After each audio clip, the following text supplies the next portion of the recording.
اللهم صل على محمد وعلى ال محمد كما صليت على ابراهيم وعلى ال ابراهيم انك حميد مجيد. اللهم بارك على محمد وعلى ال محمد كما باركت على ابراهيم وعلى ال ابراهيم انك حميد مجيد. بعض مرتبہ ایسا ہوتا ہے کہ کبھی کبھی انسان کو خود موضوع سمجھ میں نہیں آتا کہ کس موضوع پہ بات کی جائے. ہمارے استاد حضرت مفتی فیض الواحد صاحب مفسر زمانہ تھے. 2 سال پہلے انتقال ہوا. ہمارے سامنے استاد تھے ہمارے, بڑی محبت کرتے تھے. 8 گھنٹے تفسیر پڑھاتے تھے. ایک دن میں 8 گھنٹے رمضان میں تفسیر پڑھاتے تھے. ایک دن میں تفسیر ہوتا تھا. 30 دنوں میں 30 بار تفسیر کے ہو جاتے تھے. لیکن ایک دن بیان کر رہے تو ان کو خود سمجھ میں نہیں آ رہا کہ میں کیا بیان کروں. زبان پہ دماغ میں موضوع نہیں آتے. تو کبھی کبھار ایسا ہوتا ہے. تقریباً اس پورے ہفتے میں سوچتا رہا کہ آپ مطالعہ کریں, کس موضوع پہ بات کریں, نہیں سمجھ میں آیا. تو آج صبح فجر کی نماز میں بھائی زکریا صاحب نماز پڑھا رہے تھے. سورہ بروج نے تلاوت کی تو اس کا مضمون میرے ذہن میں آ گیا. تو ہو سکتا ہے اللہ کی طرف سے یہ خیر ہو. اور سب سے بڑی بات ہے کہ جب انسان بات سنتا ہے عمل کی نیت سے سننا چاہیے. تو سب سے اچھا موضوع ذہن میں آیا کہ انسان یہ ساری زندگی عبادتیں کیوں کرتا ہے اور اللہ رب العزت انسان سے کیا چاہتے ہیں. تو اس موضوع سے ایک ہی بات سمجھ آتی ہے کہ اللہ رب العزت انسان سے یہ چاہتے ہیں کہ یہ بندہ میری محبت میں غرق ہو جائے, یہ بندہ میری محبت کے سمندر میں ڈوب جائے, اور پھر اس کو میں محبت اور اللہ کی وحدانیت اور اپنی طاقت سے اس کو سمندر سے باہر نکال کے کامیاب کروں. تو یہ محبت جو ہے اللہ کی, یہ ہر ایک کو نصیب نہیں ہوتی ہے. یہ بڑی محنتوں کی اور کاوشوں کی چیز ہے.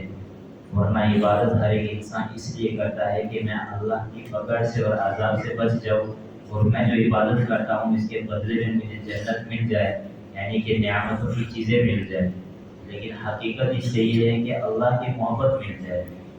جنت ملے یا نہ ملے, جس رب نے مجھے دنیا میں بھیجا ہے مجھے وہ مل جائے تو ظاہر ہے جب بادشاہ مل جائے گا تو ساری شہنشاہی مل جاتی ہے.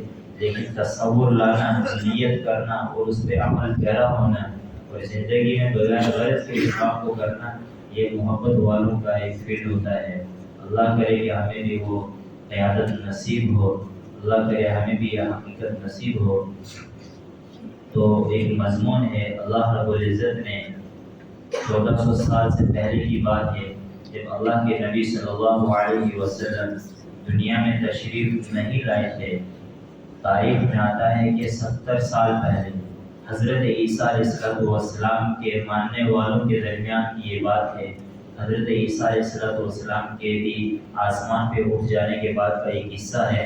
لیکن تاریخ میں آتا ہے کہ حضور صلی اللہ علیہ وسلم کے مبعوث ہونے سے 70 سال پہلے کی بات ہے کہ کچھ لوگ اللہ کی عبادت کرتے تھے حضرت عیسیٰ علیہ السلام کے دین میں رہ کے. تو ظاہر سی بات ہے کہ حضرت محمد صلی اللہ علیہ وسلم سے پہلے, یعنی دین اسلام سے پہلے جو دین تھا وہ حضرت عیسیٰ علیہ السلام کا دین تھا.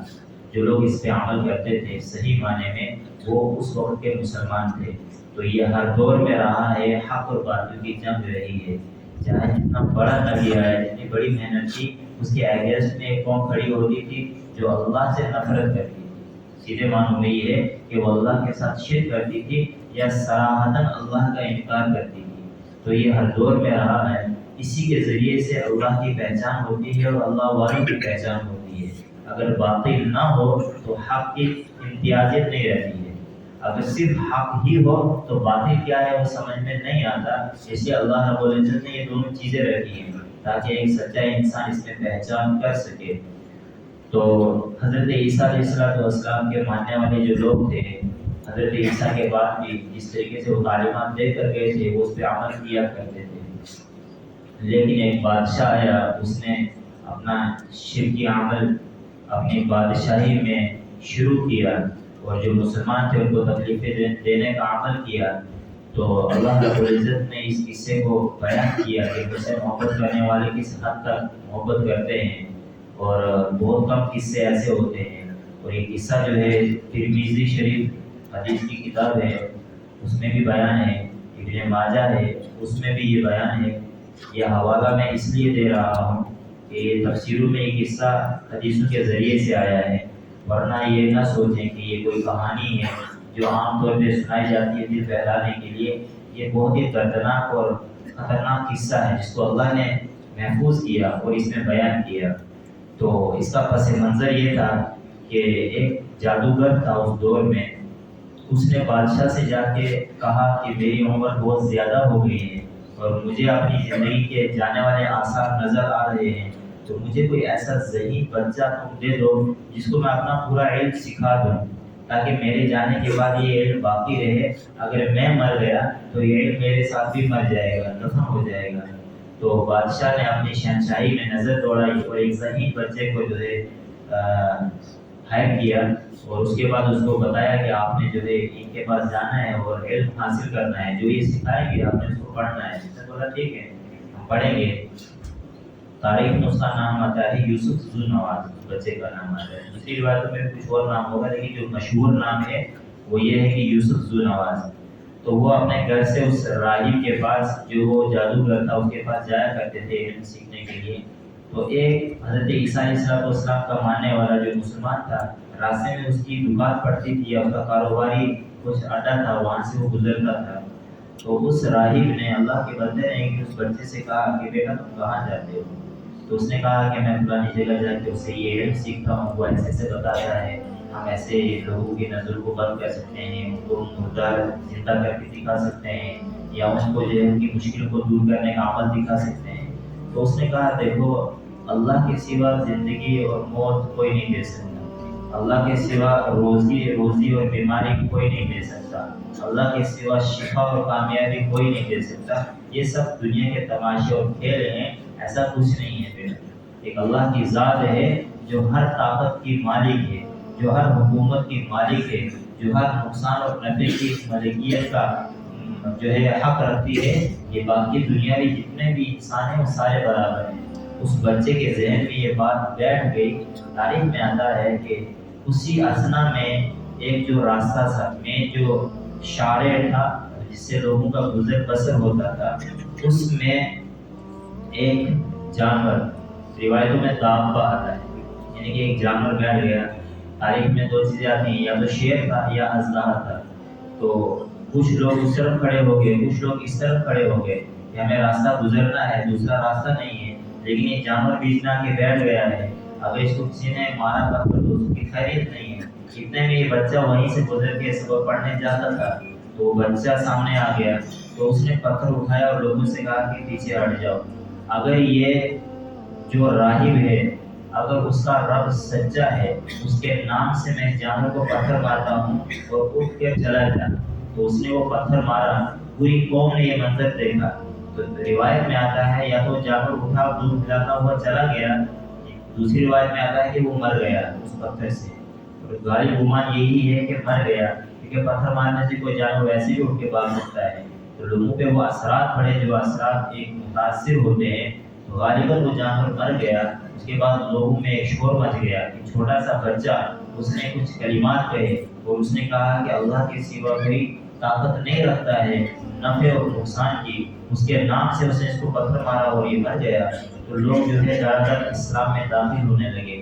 جو حضرت عیسیٰ علیہ السلام کی تعلیمات تھی کہ اللہ کے ساتھ شرک نہیں کرنا ہے، ایک اللہ کی ذات ہے جو عبادت کے لائق ہے، ایک اللہ کی ذات ہے جو محبت کے لائق ہے، ایک اللہ کی ذات ہے جو سجدہ کرنے کے لائق ہے، اس کے علاوہ جتنے بھی دنیا کے جتنے بھی دعوے دار ہیں وہ سب جھوٹے ہیں اور اللہ کے ساتھ شرک کا دعویٰ کرتے ہیں، وہ سب اور سب باطل ہیں۔ تو بہت سارے لوگ جو اسلام میں داخل ہوئے، یہ بات بادشاہ تک پہنچی۔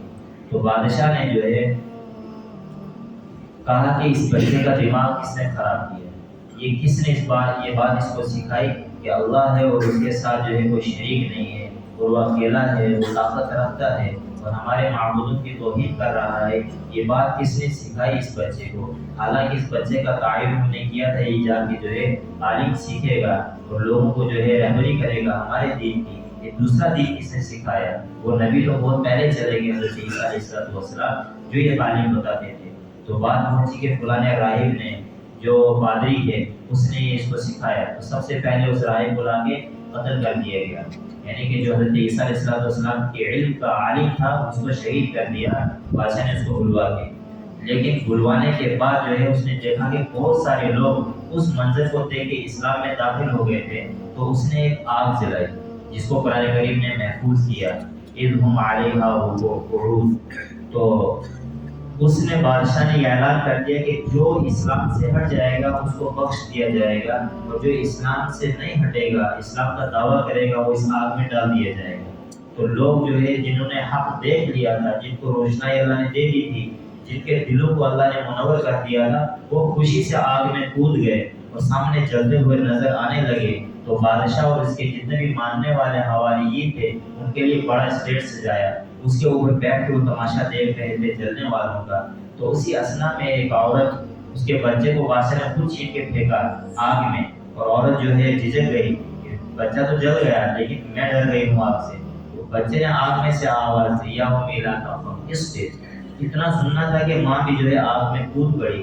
تو یہ قرآن نے نقشہ جو ہے محفوظ کیا کہ ہمارے لیے کہ ہم اس سے سبق سیکھیں، اللہ رب العزت سے محبت کرنے والے کبھی بھی ایمان کا سودا نہیں کرتے، کبھی بھی ایمان نہیں بیچتے۔ لیکن اس سے پہلے اس بچے کا قصہ پیش آیا، اس بادشاہ نے تو آگ جلائی لیکن کہا کہ اس بچے کو جو ہے پہاڑ سے لے کے نیچے پھینک دو۔ روایتوں میں آتا ہے کہ اس بچے کو مار نہیں سکے، اس کو اس کے جو باڈی گارڈ تھے، جو حواریین تھے، جو اس کے چمچے تھے، وہ اس بچے کو پہاڑ پہ لے کے گئے۔ تو تھوڑی دیر کے بعد بچہ واپس آ گیا، وہ سارے نہیں آئے۔ تو بچے سے پوچھا بادشاہ نے، وہ کہا کہ بولا کہ ان کو کسی نے گرا دیا، وہ مر کے میں بچ گیا۔ پھر اس نے کہا کہ اس کو سمندر میں پھینک دو، اس کو حواریین سمندر میں لے گئے، وہ خود ڈوب گئے اور یہ واپس آ گیا۔ اس بچے نے کہا بادشاہ آپ مجھے نہیں مار سکتے، اگر آپ مجھے مارنا چاہتے ہیں تو پوری قوم کو جمع کریں، میں آپ کو نسخہ بتاؤں گا، اس نسخے سے آپ مجھے مار سکتے ہیں۔ بادشاہ نے کہا کہ یہ تو ضروری ہے ورنہ نقصان ہو جائے گا، پوری امت جو ہے اسلام میں داخل ہو جائے گی۔ تو اس نے سب کو جمع کیا، اس بچے نے سب کے سامنے کہا کہ آپ یہ الفاظ کے ہیں، رمیت رمیا باسم رب ھذا الغلام، کہ میں اس تیر کا نشانہ اس بچے میں مارتا ہوں اسی کے رب کے مالک کے نام سے جس نے اس کو پیدا کیا ہے، تو آپ جو ہے کامیاب ہو جائیں گے۔ تو جتنے لوگ تھے سب نے منظر دیکھا کہ اس کے رب کے نام سے اس کو تیر مارا تو یہ شہید ہو گیا، ورنہ اس کو بہت سارے حملے کیے، یہ اس کو کوئی مار نہیں سکا۔ تو اس سے لوگ زیادہ ایمان میں داخل ہو گئے۔ تو بادشاہ نے بہت بڑی آگ جلائی کہ اس کے اندر لاکھوں لوگوں کو جلا دیا۔ تو قرآن نے اس کے نقشے کو کھینچا کہ یہ سزا تو بڑی سزا نہیں ہے، بڑی سزا تو ہم دیں گے جس کو ہم نے تیار کر رکھا ہے۔ اور آگے اس آیتوں سے معلوم ہوتا ہے کہ اس کے بعد وہ بیٹھ کے تماشا دیکھتے تھے اور ہنستے تھے، دیکھو اللہ کے ماننے والے کیسے جل رہے ہیں ہماری بنائی ہوئی آگ میں۔ روایت میں آتا ہے کہ وہ آگ اچانک سے اتنی بڑھ گئی، جتنے بیٹھے تھے سب کو لپیٹ لیا اس آگ نے۔ تو یہ اللہ نے قصہ محفوظ کیا کہ اللہ جب پکڑ کے آتا ہے تو اس کی پکڑ بڑی زبردست ہے۔ ان ربک لشدید، ان بطش ربک لشدید، کہ آپ کے رب کی پکڑ بہت سخت ہے۔ یہ منظر میں نے اس لیے بتایا کہ ہم قرآن پڑھتے ہیں، اگر قرآن کو سمجھ کے پڑھیں تو معلوم ہوتا ہے کہ اللہ سے محبت کرنے والے لوگ کتنے، اللہ کو پانے والے لوگ دنیا سے وما فیہا سے بے خبر ہوتے ہیں، اور دنیا والے لوگوں کو سب سے بیوقوف سمجھتے ہیں، اللہ کی نظر میں وہ سب سے کامیاب اور عقل مند لوگ ہوتے ہیں۔ تو قرآن کو سمجھ کے سب سے پہلے نیت یہ کریں کہ ہم جتنا قرآن سیکھیں گے ترجمے کے ساتھ پڑھا کریں گے، اور اپنے بچوں کو، اپنے نسلوں کو جو ہے قرآن کا حافظ اور اس کا مفسر بنائیں گے۔ اسی کے ذریعے سے دل روشن ہوتے ہیں اور حقیقی محبت جو اللہ تعالیٰ سے چاہتے ہیں وہ ہمیں نصیب ہوتی ہے۔ اعوذ باللہ من الشیطان الرجیم، والسماء ذات البروج والیوم الموعود وشاہد ومشہود۔ اللہ رب العزت قسم کھاتے ہیں، قسم ہے برجوں والے آسمان کی، کہ اس آسمان کی قسم کھاتا ہوں جو برجوں والا ہے، ستاروں والا ہے۔ یہ ایسا سسٹم بنایا ہوا ہے کہ کروڑوں سال ہو گئے ہیں دنیا کو بنائے ہوئے، ستاروں کی طاقت کمزور ہو کے نیچے نہیں گرتی۔ یہ جو گریویٹی ہے آسمان اور زمین کے درمیان کی چیزوں کی، وہ اپنی سطح پہ، اپنی پاور پہ چلتے رہتے ہیں، ان کی پاور کم نہیں ہوتی، ان کی جو گریویٹی ہے وہ کم نہیں ہوتی۔ اللہ نے جتنے پلانٹ بنائے ہیں، 7 یا 8 پلانٹ ہیں، 8 ہے شاید، تو ان کا جو سسٹم اللہ نے رکھا ہے، مرکری ہے، جوپیٹر ہے، اس کے علاوہ جو ارتھ ہے، یہ سارے پلانٹ اللہ نے بنائے ہیں۔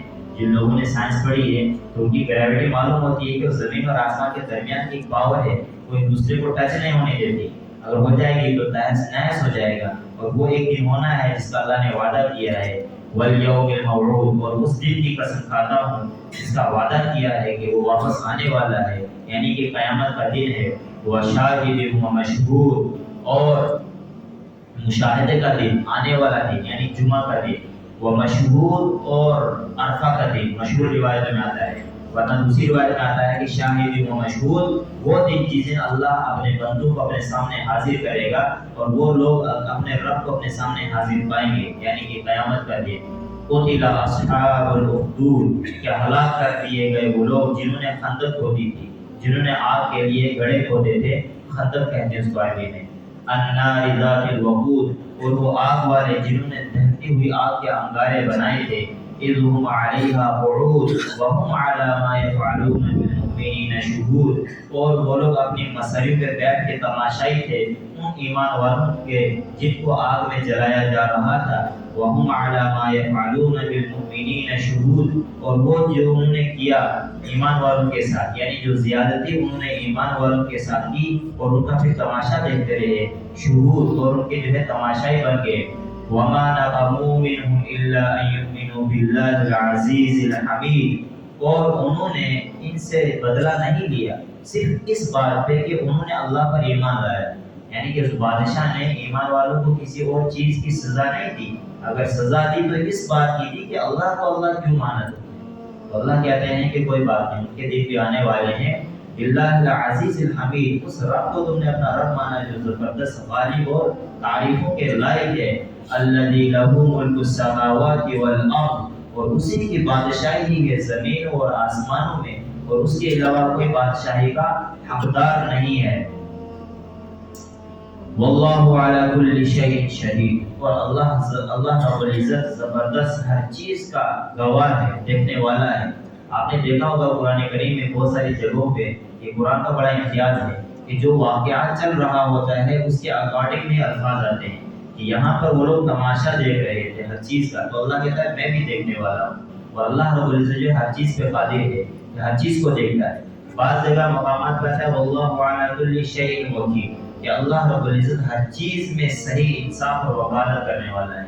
بعض جگہ آتا ہے واللہ علی کل شیء قدیر، کہ اللہ رب العزت ہر چیز پہ قدرت رکھتا ہے، کہ بعض بادشاہ بولتے ہیں کہ ہماری اتنی طاقت ہے کہ ہم یہ کر سکتے ہیں، ہمارے انڈر میں وہ ہے، تو اگلی آیت میں اللہ کہتا ہے کہ اصلی قدرت تو اللہ ہے، اصل چیزیں تو اللہ کے انڈر میں، بادشاہوں کے انڈر میں نہیں ہے۔ اور یہاں پہ بادشاہ بولتا ہے کہ ہم چلاتے ہیں اور پھر تماشا دیکھتے ہیں، اللہ کہتا ہے کہ اللہ ہر چیز کا دیکھنے والا ہے، دکھانے والا ہے، اللہ تماشا دیکھے گا بھی اور اللہ تماشا دکھائے گا بھی، اصل تماشے کا وقت آنے والا ہے۔ واللہ علی کل شیء شہید، ان الذین فتنوا المؤمنین والمؤمنات ثم لم یتوبوا فلهم عذاب جہنم ولهم عذاب الحریق، کہ بے شک وہ لوگ جنہوں نے ایمان والے مردوں کو اور ایمان والی عورتوں کو تکلیف دی، ثم لم یتوبوا، اور پھر توبہ نہیں کی، فلهم عذاب جہنم ولهم عذاب الحریق، ان کے لیے اصلی آگ تو ہم نے جلا کے رکھی ہے جو کہ جہنم کی دردناک دہتی ہوئی عذاب ہے، عذاب الحریق، اور دہتا ہوا عذاب ہے۔ ان کو تب پتہ چلے گا کہ اصل آگ کیا ہوتی ہے، اصل خندقیں کیا ہوتی ہے، اور آگ میں کیسا ڈالا جاتا ہے۔ انہوں نے جو آگ جلائی اس میں ایمان والوں کو ڈالا، کچھ ٹائم کے بعد وہ آگ بجھ گئی اور ایمان والوں کی موت واقع ہو گئی، لیکن اللہ نے ایسی آگ جلائی ہے کہ جب ان کافروں کو اللہ اس میں ڈالے گا تو ان کو نہ موت آئے گی نہ ان کی آگ بجھے گی۔ لیکن یہ تو صرف آزمائش ہے کہ اللہ تعالیٰ ایمان والوں کو دیکھنا چاہتا ہے مجھ سے کون کتنی محبت کرتا ہے، کون میری محبت میں کتنا غرق ہوتا ہے۔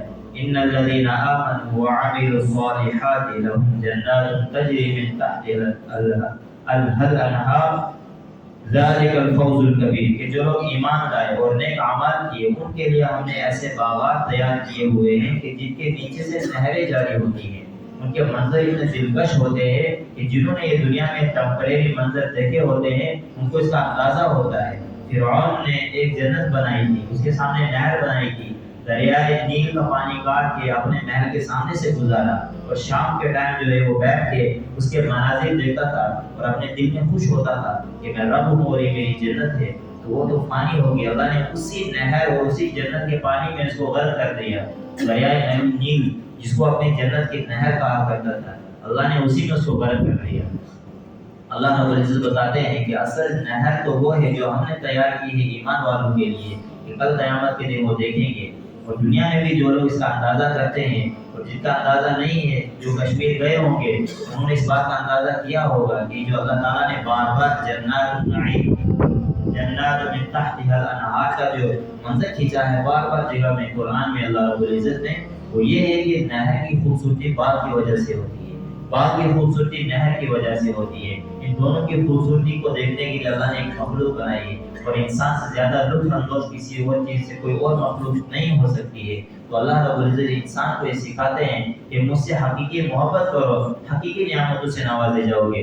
مجھ سے محبت نہیں کرو گے تو اللہ رب العزت کافروں کو وقتی نعمتیں دے کر بھی دھوکے میں ڈال سکتا ہے، ڈال دیتا ہے، بلکہ یقیناً ڈالا ہے۔ اور یہ ایمان والوں کے لیے بڑی آزمائش کی چیز ہوتی ہے۔ ہمارے استاد کہا کرتے تھے اللہ سے محبت کرنا بھی اتنا آسان نہیں ہے۔ بعض اوقات یہ اللہ تعالیٰ انسان سے سکھاتے ہیں کہ مجھ سے محبت کرنی ہے تو ہر تکلیف کو سہنے کے لیے تیار ہو جاؤ، یہاں تک کہ میری محبت میں تمہاری زندگی فانی ہو سکتی ہے، لیکن اس کے بعد ہمیشہ کی زندگی تم کو لوٹائی جائے گی۔ اور کبھی کبھار اللہ کے نافرمانوں کو بظاہر دکھانے کے اعتبار سے ٹمپریری جنات کے ذریعے سے نوازا جاتا ہے، دنیاوی اعتبار سے تو کوئی تکلیف نہیں دی جاتی ہے، تو انسان اس کے ذریعے سے دھوکے میں آ کے بہت سارے لوگ اپنا ایمان بیچتے ہیں۔ لیکن اللہ کہتے ہیں کہ دیکھو ان کو کہ انہوں نے اپنا ایمان نہیں بیچا، اس آگ کے سامنے، اس بادشاہ کے سامنے انہوں نے ایمان نہیں بیچا، تو ان کے لیے ہم نے یہ تیار کیا ہے ذالک الفوز الکبیر۔ اور حقیقی کامیابی یہ بادشاہ نے کہا کہ جن کو میں نے معاف کر دیا، جنہوں نے اللہ کا انکار کر دیا، وہ اس آگ سے بچ گئے اور اپنی زندگی میں کامیاب ہو گئے۔ اللہ کہتا ہے وہ اصل میں ناکام ہو گئے، اصل میں کامیاب یہ ہوگی، اس لیے کہا ذالک الفوز الکبیر۔ اصل کامیابی تو یہ ہے کہ جب مرنے کے بعد میں جنات سے نوازوں گا تو تم کو کوئی ناکام نہیں کر سکے گا، تمہاری جنتوں کو کوئی تم سے چھین نہیں سکے گا، اس لیے کہ وہ میری تیار کردہ نعمتیں ہیں، میری تیار کردہ جنات ہیں۔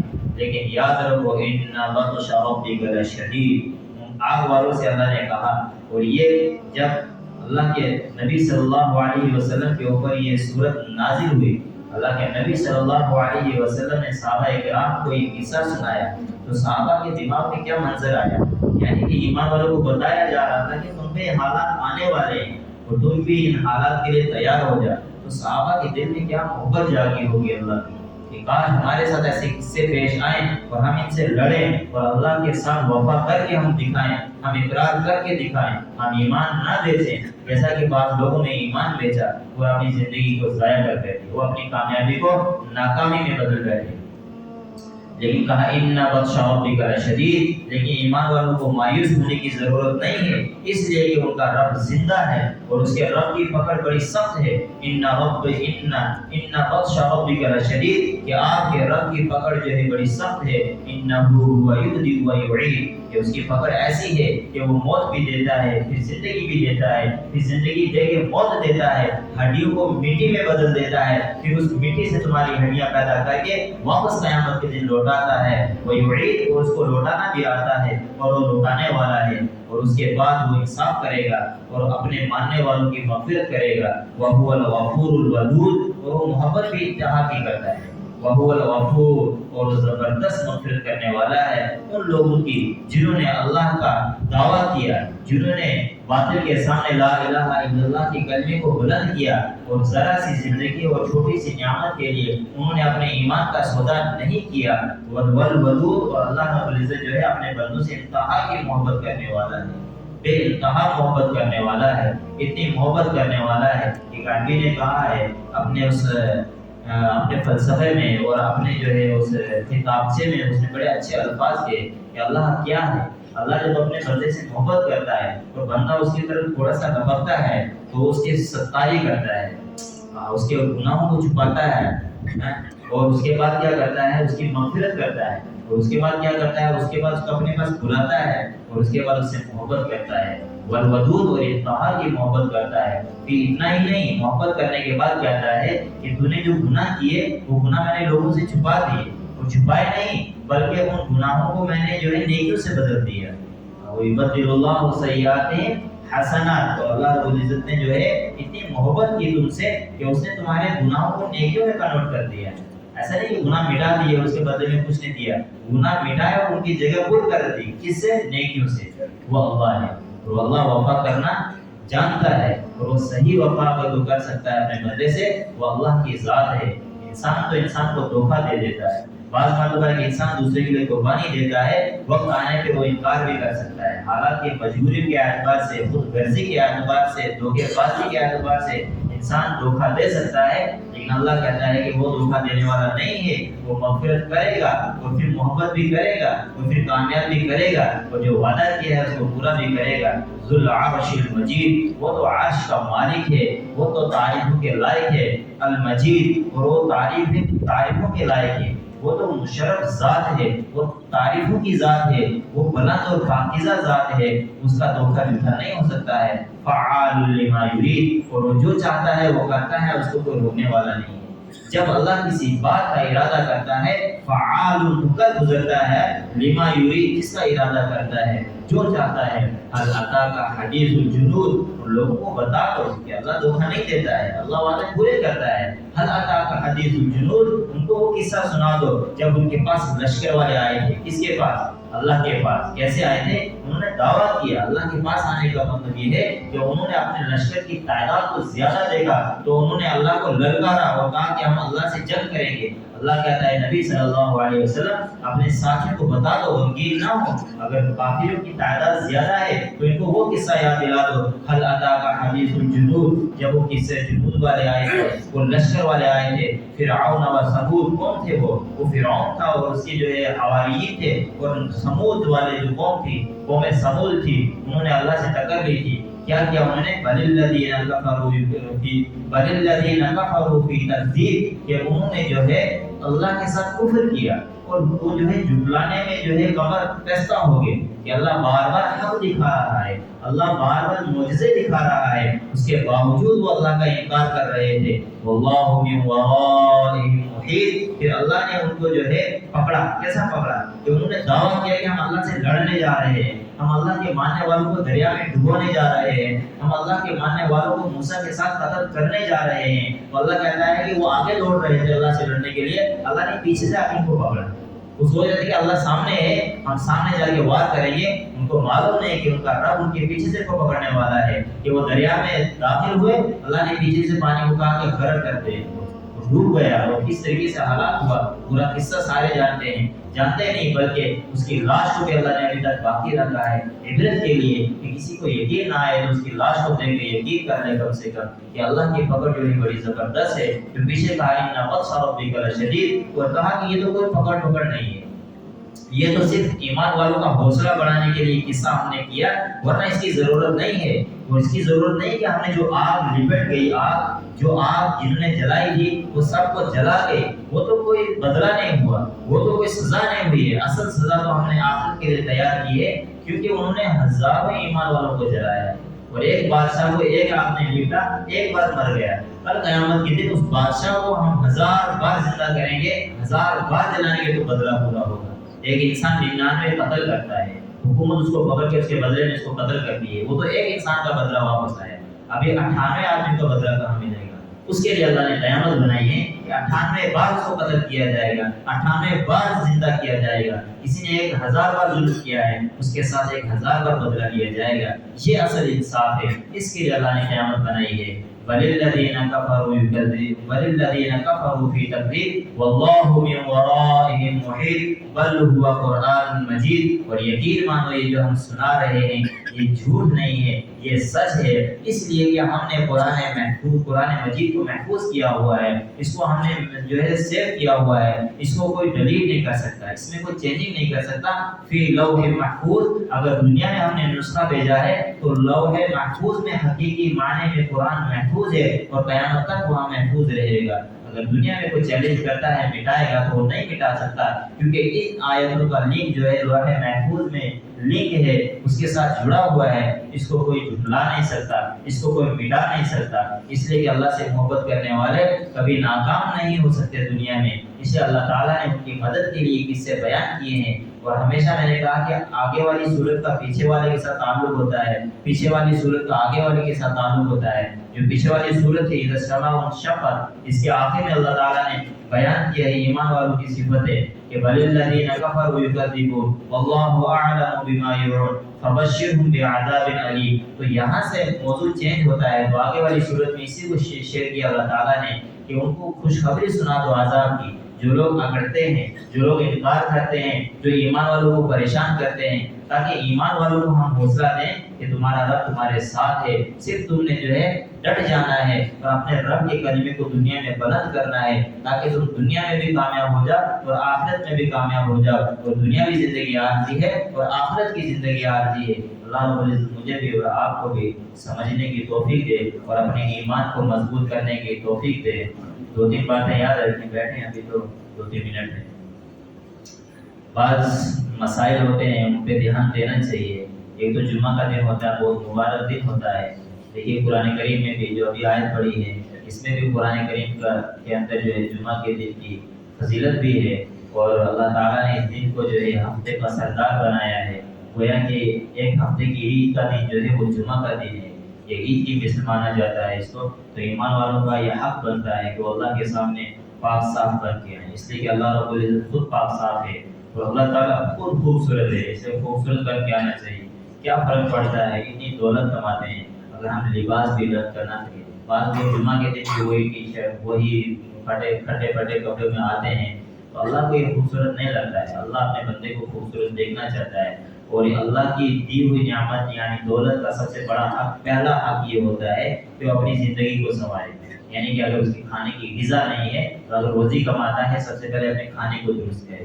اگر لباس صحیح نہیں ہے، اللہ نے اس کو روزی دی ہے، سب سے پہلے اپنے لباس درست کرے. اور جمعہ کا دن تو ویسے بھی پاک صاف ہونے کا ہوتا ہے. ایک جبہ سلا لینا چاہیے. کتنے لوگ ہیں وہ نہیں سلاتے ہیں، کتنے لوگ ہیں وہ اچھے لباس میں نہیں آتے، زندگیاں گزر جاتی ہیں، دوسروں کے لیے بہت اچھا کرتے ہیں لیکن اپنی زندگی کو خوبصورت نہیں بناتے ہیں. بعض لوگ کہتے ہیں کہ نماز پڑھتے ہیں، ان کی ٹی شرٹ جو ہے کمر سے اٹھتی ہے اور سطر نظر آتا ہے، اپنا بھی جو ہے بیڑا غرق ہے اور دوسرے والے کی بھی نماز چلی گئی ہے. مولانا مکی صاحب سے کسی نے سوال کیا کہ کیا کریں گے، ہم سنتیں پڑھ رہے ہوتے ہیں، نماز پڑھ رہے ہوتے ہیں، آگے والا آدمی سجدے میں جاتا ہے، اس کا سطر نظر آتا ہے، تو اس صورت میں ہم کیا کر سکتے ہیں، ہماری نماز کا کیا حال ہوتا ہے. تو انہوں نے کہا کہ تمہاری تو ہوئی یا نہیں ہوئی، پیچھے والے کی چلی گئی. اس لیے جو ہے یعنی کہ ظاہر سی بات ہے یہ فرض ہے اپنے سطر کو چھپانا. اور مسجد میں آتے ہیں تو اس کا بہت دھیان رکھنا چاہیے. اپنی ٹی شرٹ اگر پہنتے ہیں تو لمبی لے لیں، اگر نہیں ہے تو مسجد میں اس حالت میں نہ آئیں. یہ ہر ایک باتیں نہیں کہتا ہے، یہ تو اپنا معاملہ ہوتا ہے، لیکن یہ تو ایمان والے کا حق ہے کہ دوسرے کو اس کے بارے میں متوجہ کرے. اور اس کے علاوہ کچھ مسائل نماز کے اعتبار سے ہیں کہ ایک اہم طور پہ جو زیادہ مسئلے میرے پاس آتے ہیں میں تبھی بیان کرتا ہوں، ورنہ جو پوچھتا ہے میں اسی کو بتاتا ہوں. تو عام طور پہ مسئلہ یہ ہے کہ جب امام رکوع میں جاتا ہے، امام رکوع سے اٹھ رہا ہے یا اٹھ گیا ہے، اس کے بعد لوگ تو بعد میں اٹھتے ہیں. ایک آدمی پیچھے والا آنے والا لوگوں کے حساب سے دیکھ کے رکوع میں جاتا ہے. اگر امام کھڑا ہو گیا ہے تو آپ کی رکعت چھوٹ گئی ہے. اگر امام رکوع میں ہے، 1 سیکنڈ بھی آپ نے رکوع میں پکڑ لیا تو آپ کی رکعت ہو گئی.